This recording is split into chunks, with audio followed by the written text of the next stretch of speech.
Wasn't that bad. So far, we've looked at 2 vampire movies the Asylum has decided to bequeath unto the world. The first, Vampires vs. Zombies, while technically not produced by the studio, was distributed by them for a time, and was one of the movies I featured before I learned not to trust the Asylum's Wikipedia page. While originally I called it the worst thing I've ever seen from the Asylum, which, wow, weren't those more innocent and naive times, it's kinda grown on me since then. Yes, it's no-budget schlock with terrible pacing, horrendous effects, a convoluted story that makes absolutely no sense, and is literally a porn with the porn taken out. But it has a level of awkward enjoyment to it, in the same vein as Birdemic, or Manos, or the Rollerblade 7. It's bad, it's really bad, but if you're drunk and or want a movie to riff on with friends, you might get some fun out of sitting through it. The same can't be said about the second movie, Way of the Vampire. While this time produced by the Asylum, to call this thing a movie would be like calling Plumbers Don't Wear Ties a game. With barely any plot, embarrassingly overused sound effects, the worst acting I've seen from an Asylum flick, and an endless barrage of exposition that just evolves into white noise, you'd have more fun getting sucked dry by a school of vampire blobfish than having to sit through even half of this movie. Despite introducing me to Rhett Giles, one of my new favorite actors, it's a film with no redeeming qualities, and is easily one of the worst movies I've ever seen. Only to be viewed if you ever want to perform some Alex DeLarge or Robot Chicken-style torture on your worst enemy. And even then, only if bamboo slivers prove not to be painful enough. But I guess the Asylum decided to give the vampire mythos another try, because in 2006, a mere year after the previous movie, they bestowed upon the world Dracula's Curse. No, not the Castlevania game, though, like their previous projects, they do try to trick us into thinking it's based on a literary classic by saying it's Bram Stoker's Dracula's Curse. A story that, like Way of the Vampire's alleged source, does not exist. And in a departure from their new churn-out focus, this is their first movie in a while to not be a mockbuster.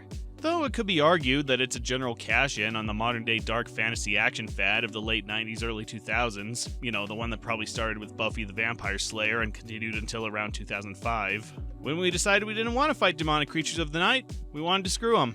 And with mad maker of movies Leigh Scott taking up the writing and directing reins, does the Asylum's attempt to throw their hat into the ring also make for some good action horror entertainment? Or at least provide a better time than sitting through Way of the Vampire? Well, let's have a seat and see if it's good, or if it makes Dracula 3000 look like the Francis Ford Coppola flick. In modern-day New York, the war between the dead and the living rages on, and it's never been bloodier. With numbers dwindling quickly on either side, a group called the Nine finally reach an agreement with the Council of Vampires to establish a truce and end the conflict, despite heavy protest from both parties. Now being rendered obsolete, the group disbands and go their separate ways. Only to be called back 5 years later when rogue vampire leader Bathory breaks the truce, attacking human descendants of Dracula known as purebloods to gain immense strength and power, and eventually rule over both humans and vampires alike. However, some members of the Nine don't wish to reunite, while some outsiders are overly eager to join the fight, causing internal conflicts that may disband the group for good. On top of that, one of the members holds a dark secret from the rest, a secret that may result in victory or defeat for either party. Will the Nine reunite and successfully defend against the Vampiric Legion seeking total control over the human world? And where is this Dracula fellow that everyone's talking about? Alright, I usually save this part for later, but I feel like I need to start with something positive, and you'd probably catch on to it anyway as you watch the footage, so let's just get the best part out of the way first. This movie looks freaking amazing. I mean, look at it. Look at it. Which early 2000s Marvel movie did they abduct the camera crew from to shoot this film? The transitions, the wide angles, the establishing shots, the sweeping camera movements, the concept of perspective, the mostly lack of shaky cam, the vertigo zoom effect? By guy, it's just too good! What is this cinematography doing in a movie from the same studio that squirted out Alien Abduction, Frankenstein Reborn, and The Surge? Even the best shot movies we've seen so far come nowhere close to this level of professionalism. Well, okay, some have, but it's so much more varied and noticeable here. I thought they actually got a famous cinematographer for this movie. You know, someone who's worked on some big name projects, whom they somehow pulled into their under their radar film project because someone, like Lee Scott, wanted their vision to look especially good in this case. But no! Cinematography duties were handled by Stephen Parker, who's worked with both the Asylum and Lee Scott on multiple movies, good and bad. That's not to say he's a nobody. On the contrary, he'd later have a lot of notable projects under his belt, but with how good this looks for this point in his career and how much of an improvement this is over his previous projects, it's mind-blowing to know that this is from an Asylum regular. I guess he saw a challenge and put on his A-game for this movie. Though after Frankenstein Reborn, there's nowhere to go but up. Besides the camera work, the movie as a whole just looks good. It looks theatrical, even more so than the movies the Asylum actually produced for a theatrical release. I don't know if it's the lighting or the aspect ratio or if it was shot on film instead of digital, but there's a cinematic feel to the footage. Some kind of clear, refined look that you just don't see in most low-budget direct-to-DVD movies. Even the filters aren't done badly, and they're one of my biggest gripes with amateur filmmaking and editing. I hate it when they cover most, if not all, of the footage in blue or green or purple and call it a day. A lot of editors seem to think this makes the footage look more professional and surreal, when all it does is make the movie harder and uglier to see. I'd much rather your movie looks like it was shot on a camcorder from the 80s than like you spilled Jell-O on the film. This movie is also covered in basic filters for most of its runtime, but there's so much more variety. Yes, it's still shades of green or blue, but there are different levels of saturation depending on the mood and location. Scenes in a rundown building look a lot more dingy than when they're conducting business or hanging out in their bunker or in a bar or just relaxing at home. The mixtures correspond to where they are and what mood they're trying to set. There are also some shots that are given their own unique filters, like when one of the characters is trying to piece together the scene of an attack and her thoughts take on the form of very low quality film, like what you'd see in a Grindhouse production from the 60s. But my favorite shots are during these flashbacks, where the color tone becomes what I can only describe as gothic and fantastical. The lighting and colors take on a very warm yet dark fantasy quality, like one of those mythical medieval village events, and easily adjust to a darker tone as the memories become much more horrific. It all just looks great and otherworldly, even if the footage looks taken from that Red Riding Hood movie nobody saw, that the Asylum mockbustered anyway. Even the shot editing shows some skill behind it. Most of the movies featured so far have either avoided fast editing or made a choppy, incoherent mess of it. But when this movie does a set of quick shots, it's almost beautiful in execution. As the camera changes angles, everything flows so smoothly, you can believe one shot follows another. Everything moves in almost seamless succession, so a one-on-one brawl shot at a half a dozen different angles all looks like one sequence. There are no blink and you miss it chop jobs where it's like they forgot to film an ending to the shot, nor are there sudden half-second jumps to some other location that break the illusion of continuity.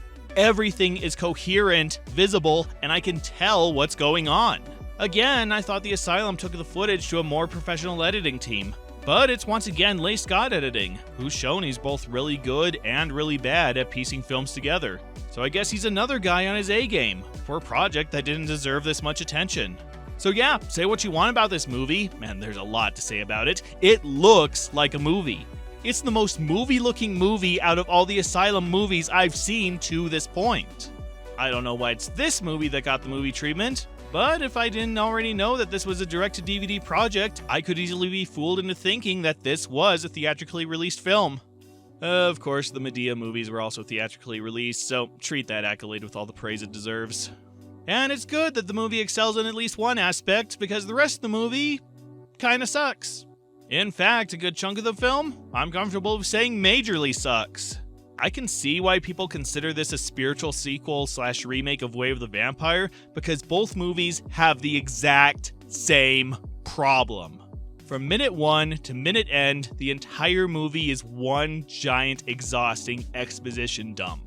Before we even see one frame, the movie starts dumping information on us and never stops. It's just explaining. Rafe is far more ruthless than you are. The clans fear him. And explaining. I remember I saw one of your films many years ago. I was at a Nickelodeon in Paris. And explaining. Bathley broke the pact, and she will be stopped.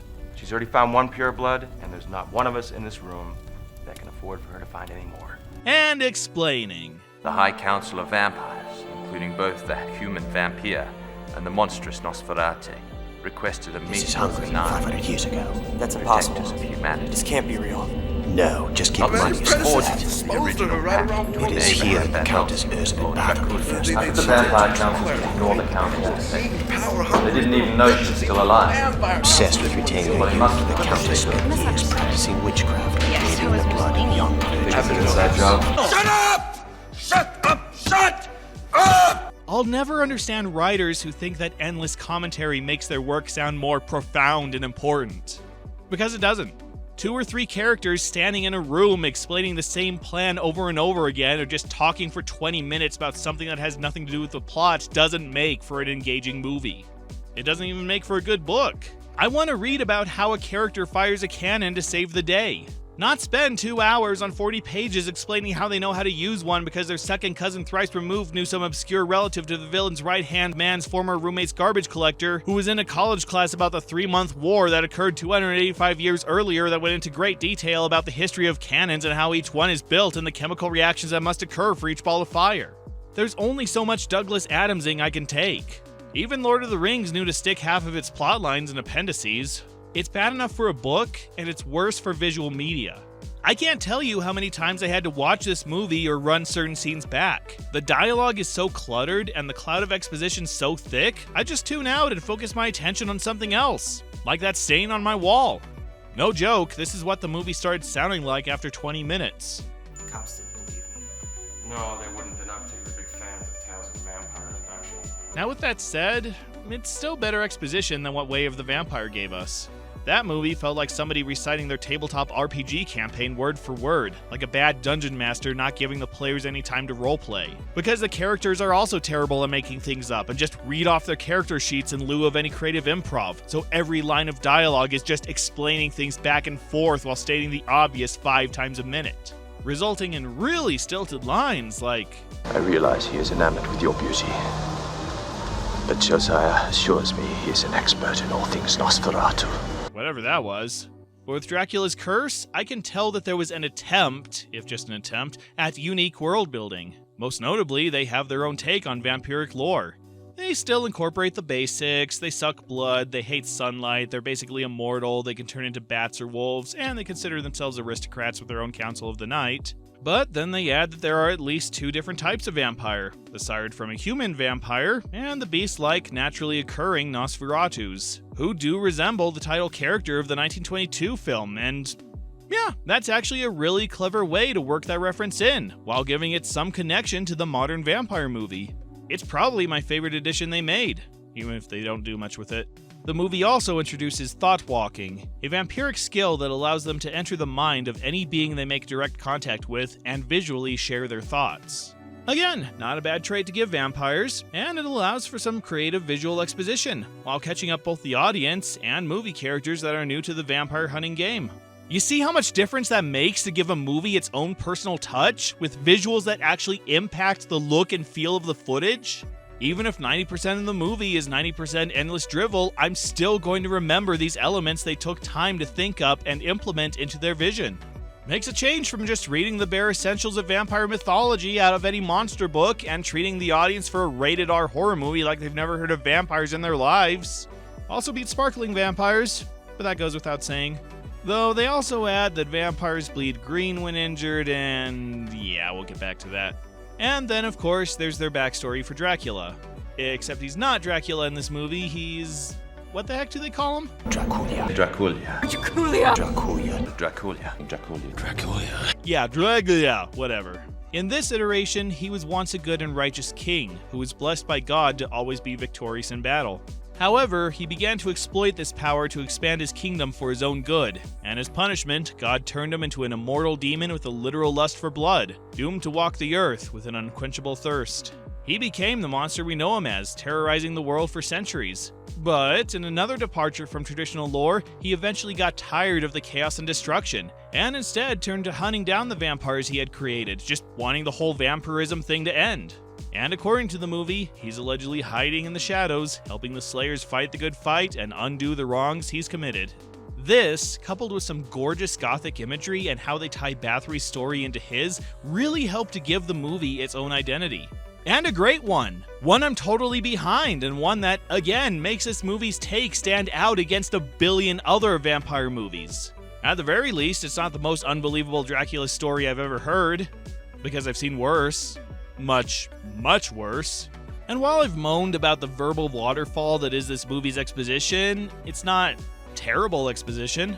It feels like they're trying to add to this world they've created, and the characters they've introduced. When somebody explains to another about the hidden world of vampires and hunters, they're giving the character crucial information they don't already know, but need in order to work in this team. When a character is explaining a scene we just saw, it's because she's so shocked about what she just did, she's trying to grasp what just happened. When somebody's lecturing a new recruit about vampire weaknesses, it's because he prematurely celebrated and nearly got killed.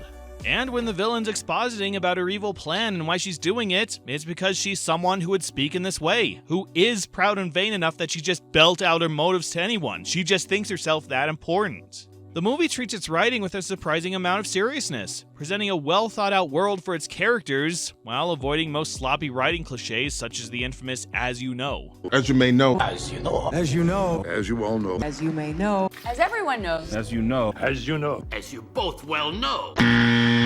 So while the movie is extremely conversation heavy, they're conversations that would probably happen in this universe. It's good writing! There's just too much of it, like they tried to cram 3 movies worth of plot into one script. Actually, with how much superfluous detail this movie contains, it's more like they crammed the plot, the novelization, and a fan wiki all into one script. Imagine if you played Skyrim, but every time you picked up a book, it would read the entire thing to you, and you couldn't skip the narration. As an optional distraction, they could be interesting, but if they continually interrupt the quest to deliver page after page of irrelevant information, the game's gonna find itself back on the shelves at GameStop. We're here to fight dragons, not read about why copper makes a good lockpick. So what should be engaging dialogue just becomes overloading and tiresome, like a long college lecture you're stuck in where you've given up worrying what's gonna be on the test forever ago. There's building a world and trying to keep the audience up to date on things, and then there's The Last Airbender. Don't be The Last Airbender! Normally around this time, I'd list off the cast of the movie, including any newcomers, who they play, and what else they've been in. But in this case, what's the point? You want to know who's in this movie? Everyone! Everyone is in this movie! You name them, they're probably here. Thomas Downey, Eliza Swenson, Rhett Giles, Christina Rosenberg, Jeff Denton, Amanda Barton, Tom Nagel, Rebecca Cochin, Derek Ozadok, Chris Anglin, Sarah Leaving, Griff First, Marie Westbrook, Fans Andreas, and Jennifer Lee Wiggins all return to lend their names and talents. And that doesn't even cover half of the cast list. It would be faster to list who didn't make the cut. It's the Asylum equivalent of It's a Mad, Mad, Mad, Mad World, and as close to an ensemble cast we'll likely ever see from this studio. The only thing that could top this cast list is if the Asylum had their own Avengers Endgame crossover event with this and Jane White is Sick and Twisted. Which, hey, the studio has their own Marvel DC EU mockbuster series, they can find some way to tie the 3 together. Lat, Wamawi, Bales, make it happen. Throw in some sharks if you have to.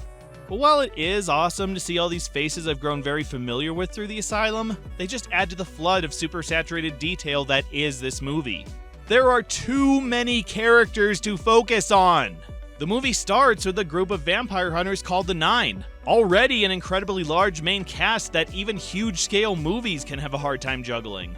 And balancing out the other side, there's this council of vampires, Bathory and her crew, this playboy vampire and his crew, this other vampire and his entourage, and this ancient vampire leader and his manservant.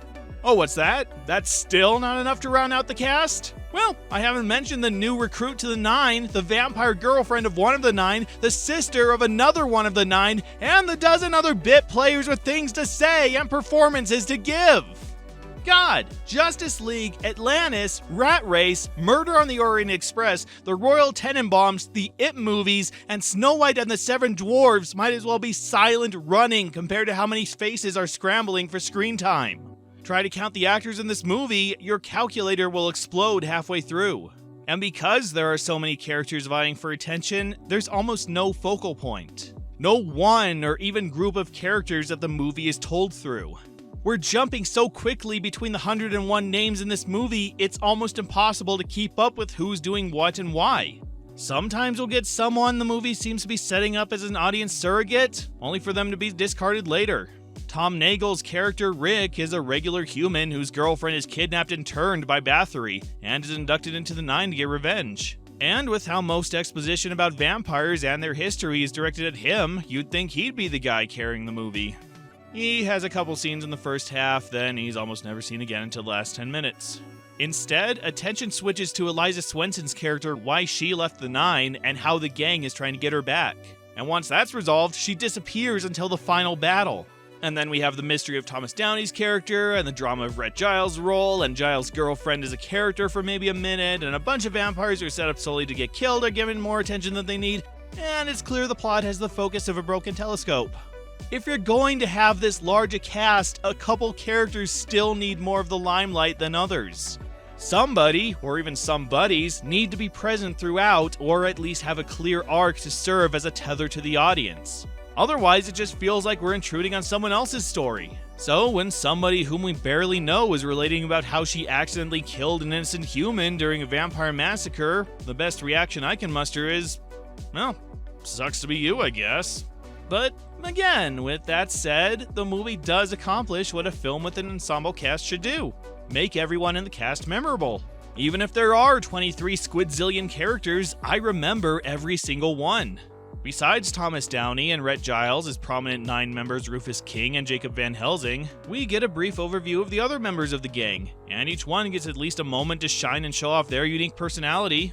Whether it's Chris Anglin as Nebraska, the southern meathead with a dog for a best friend, Rebecca Cochan as Trixie, the youngest and newest member of the Nine with a desire to be the leader, Sarah Hall as Sadie, the British tech wizard with a penchant for custom guns, or Derek Gozadok as Jimmy the Kid, who swears a lot. And then there's the boyfriend Rick, played by Tom Nagel, and traditionalist vampire Rafe, played by Jeff Denton, and party boy vampire Konstantinos, played by Griff First, and the weird designs they give to the Vampire Council and leaders, plus how well their entourages stand out, and I can say this is one of the most diverse casts of characters ever put in an Asylum movie. I never confused one person with another, or mixed up any of their names, or thought an actor was playing a different character than they actually were. Everyone stands out and has something to contribute.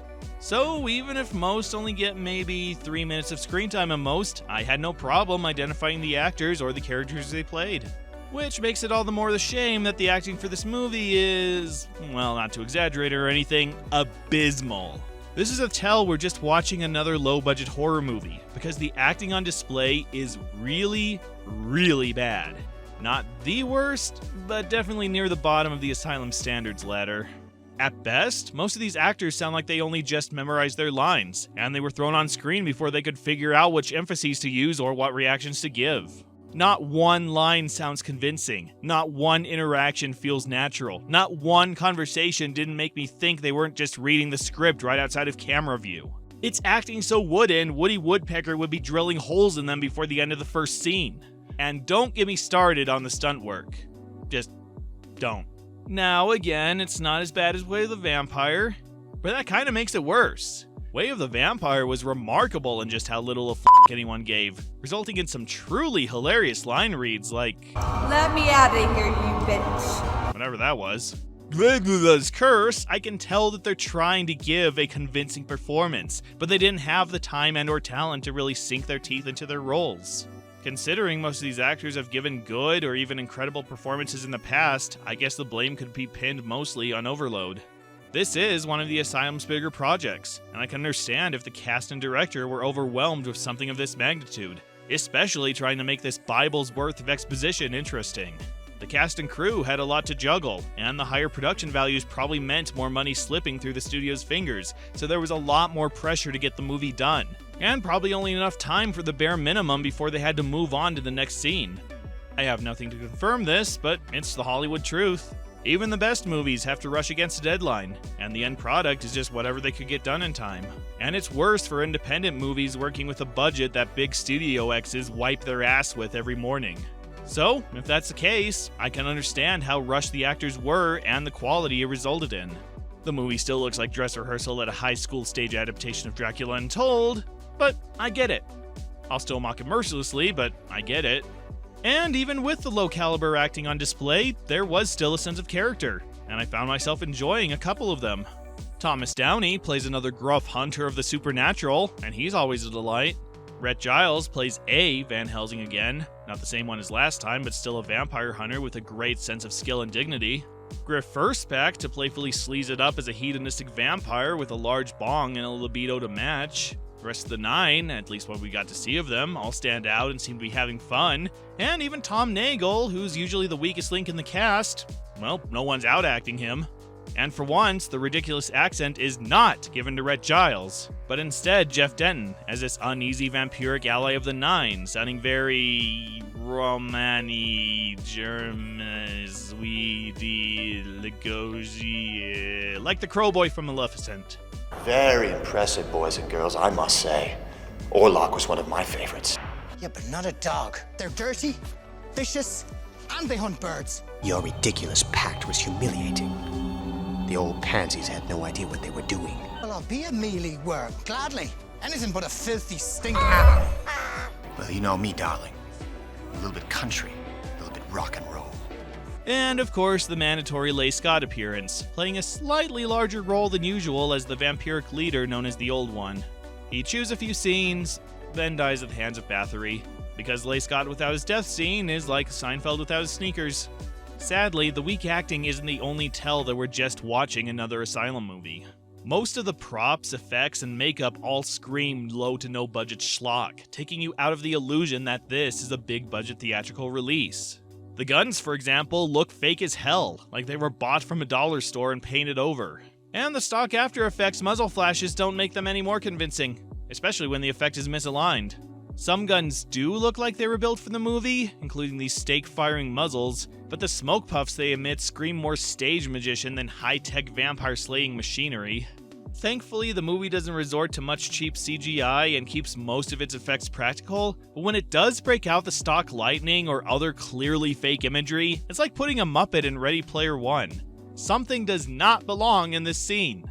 Also give them credit that there are more practical effects in the movie than a standard Asylum flick, but that also runs the risk of making the more rushed effects all the more noticeable. Like the obvious water balloons gushing green blood when shot.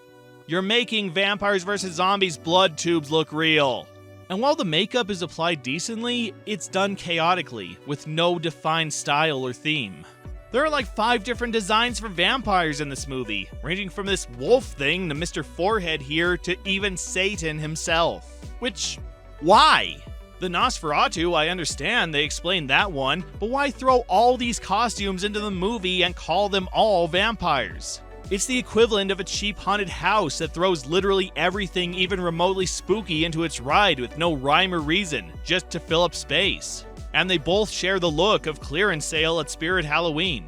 The only costume that looks professional is the Dracula get up.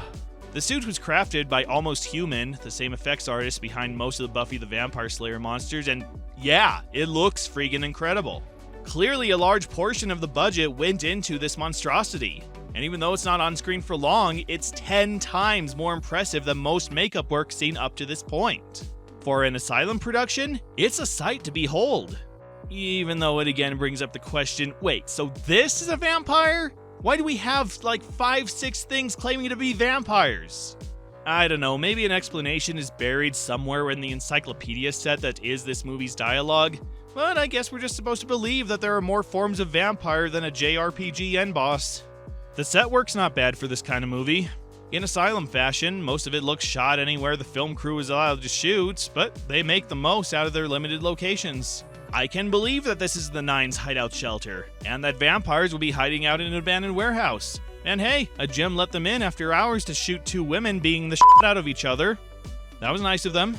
And when they clearly have to shoot inside their own houses, they at least make an attempt to have it match the occupant's style. From the dark, somewhat old-fashioned layout of the Old One's mansion, to the wide-open, neo-Gothic bachelor pad of Konstantinos. Oddly, the most underwhelming sets are the ones built especially for the movie. Oh no! Curtains! How scary! As well as distracting and light blocking! Doesn't make the scene look like someone's homemade haunted house at all, does it? Still, way to rock the bathtub of blood. Also, oh hi Bar from Beast of Ray Road, how's your Pudweiser? Ha ha ha! The music's not bad. There aren't many background tracks, and when there are, they sound taken from a library, but they fit the mood and tone of each scene they're used in. Even composer Eliza Swenson's band, The Divine Madness, contributes a couple songs, including the end credits theme and a music video for the DVD. And if you're into neo-goth rock, they're pretty good. No Bloody Bill theme song, but still decent enough. But then there are the sound levels, which unfortunately fall back on what I hoped the Asylum had moved past by this point. They're never consistent. Most of the movie, the dialogue is turned down to near unintelligible volumes, only listenable if you turn the speakers all the way up, only to have them blown out by a random sound effect that's louder than everything else. I really hoped we'd seen the last of this editing back in Legion of the Dead, but nope. We're challenged yet again to keep our thumbs on the volume knob at all times. I mean, come on, guys! I, with an outdated version of Sony Vegas, can still keep my volume levels at a steady level so you can hear my every word! Most of the time. And if the constant adjustment to hear the constant talking wasn't annoying enough, the choppy scene editing is nowhere close to constant. There is no flow to this movie. We're just here, then we're there, then we're there, then we're there, then we're there, and so on. We'll spend just short of forever in one place, then suddenly we're somewhere else at some other time.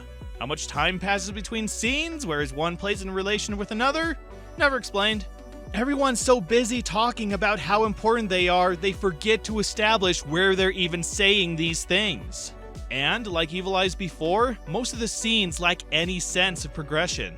They could have been placed anywhere in the movie and fit just as well.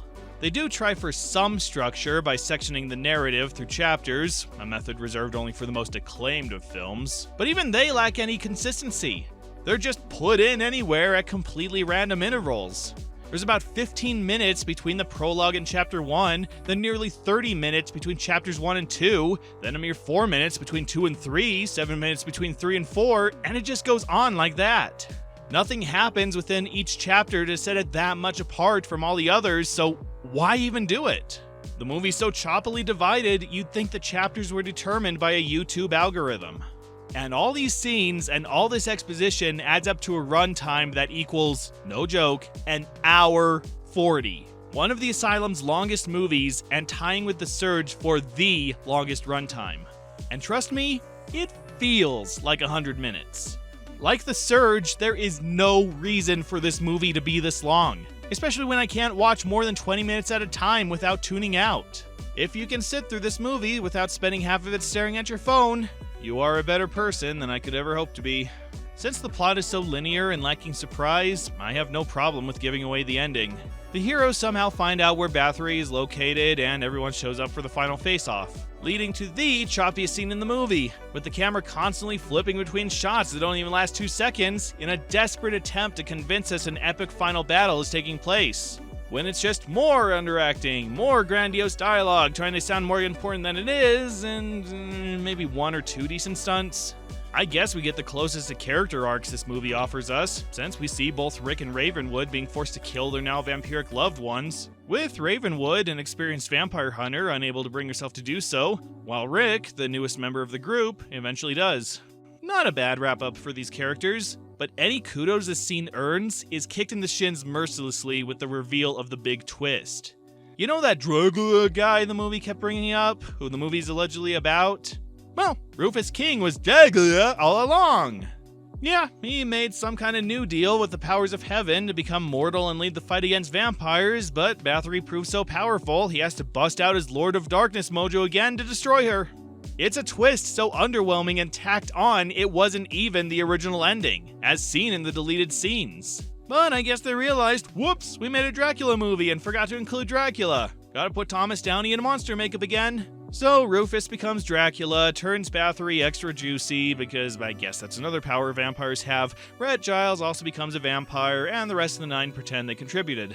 But because Dracula broke his pact and became a vampire again, he's back to being cursed and the terror that flaps in the night. And now he's the one who will destroy humanity with his legions of the undead. I think. I don't know. For a movie that has to explain everything, the final monologue is incredibly vague, but that's what it decides to end on. Is this a happy ending or a sad ending? It's an ending, that's enough. I don't know what to think about this movie. On the one hand, it looks great. The camera work, the shot editing, the overall cinematography, even the plot to a degree all scream theatrical. Even more so than previous Asylum movies actually meant for the big screen. I can tell that the teams behind the technical aspects gave 110%, putting more effort into making this movie look its best, and better than an Asylum movie probably deserves.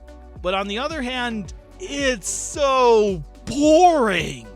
The actors are on autopilot, there's no sense of progression or build-up, and the movie's in love with its own voice. All the characters rattle on about stuff and things, exposition about how the world works and how they supposedly feel about everything, but they never sell it. It's painfully obvious they were just reciting what was written for them to say, and while some do try to give character to their characters, they're given very little room in between all the exposition to develop anything. This, combined with the choppy editing and amateur effects, ruins the feeling of a theatrical movie, relegating it to just more direct-to-DVD schlock. So, in a strange way, it's both one of the Asylum's best movies and one of their worst. It's obvious they put their heart and soul into most of the technical aspects, but they ignored the more crucial elements of a movie, namely a coherent plot and fleshed out characters. I guess, in the end, the movie stands as one of the more interesting projects from the Asylum. Good? No. Entertaining? Not really. But a fascinating experiment, and perhaps a lesson in reaching for the stars but lacking the resources to do so. It's not a film I recommend for a fun movie night, but if you're interested in studying a movie that pushes the Asylum's limits, well, maybe check it out once or twice. At the very least, I can imagine that, in an alternate reality from this one, this movie may have gotten a theatrical release, where it would receive a 0 rating on Rotten Tomatoes, gross 5 digits in its opening weekend, and be pulled from theaters after only 2 weeks, having not even made back half its budget. Still, on a scale of 1 to 10, be negative. Alright, we're finally taking a break from Asylum horror movies and looking at another of their more adventurous mockbusters. And judging by the title, one of the more blatant ones they've done. Can the Asylum tackle a Renaissance art gallery mystery? Let's find out next time.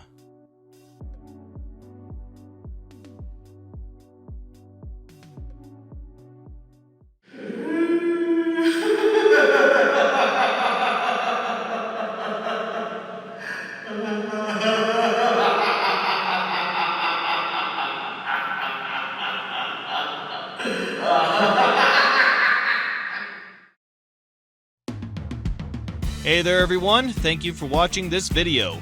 If you enjoyed it, please consider supporting me on Patreon and help me create even more content like this.